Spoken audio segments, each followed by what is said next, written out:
Fires, fights, crime, and chaos. People in Hollywood say they are living next to a nightmare, and they claim no one will do anything to stop it. Well, Mike Rogers on the desk. You actually got a tip about the story. Tell us what you've uncovered since, Mike. Yeah, you know, Juan and Susie, rather, we spoke with this frustrated resident who lives on Wilton Place, just north of Hollywood Boulevard. And she says next to her on one side is a temporary shelter for homeless people that come in, and it's short-term housing for them. On the other side of her is a vacant, abandoned home that has been taken over by squatters. I want to show you the video that she shared with us. This is one of many of the problems. She says multiple fires over and over and over again, including one just last night at this vacant property. The LAFD is out there frequently. This was the one from yesterday where they had to respond. You can see them up there on the roof. She says it has made their quality of life so terrible that she is very afraid for her safety. She says the city is not doing enough about it. I want to show you a video from SkyCal because I want to point out the two. That is the homeless housing facility right there where she says drugs and other types of crime happen inside of that residence.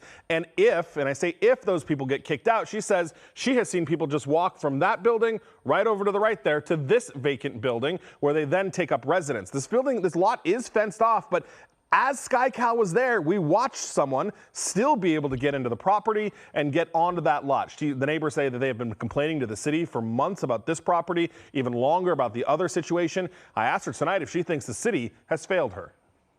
Oh, completely. The city allowing these buildings to happen and where they're allowing them to happen is a complete failure. It's an utter failure to give these developers the incentives and not have any rules in place is a complete disaster.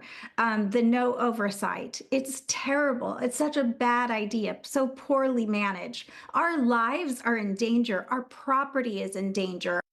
You know, she tells me tonight that she's got very sensitive materials there that she used to keep in her home. She says she's so concerned for their safety, she's had to give it to a relative to hold on to because she doesn't think it's safe even to have those belongings in her own home. We did reach out to the city council person's office in that district. They tell us they're doing everything applicable under the law to try to resolve the situation. They say as for the squatter house next door, they say they're working with the property owner, with the owner of the land there to try to come up with some sort of resolution. They also say it is going to go on a nuisance list. That will be voted on by the end of May. That is not quick enough for the homeowners in that area, guys. All right, Mike, thank you so much.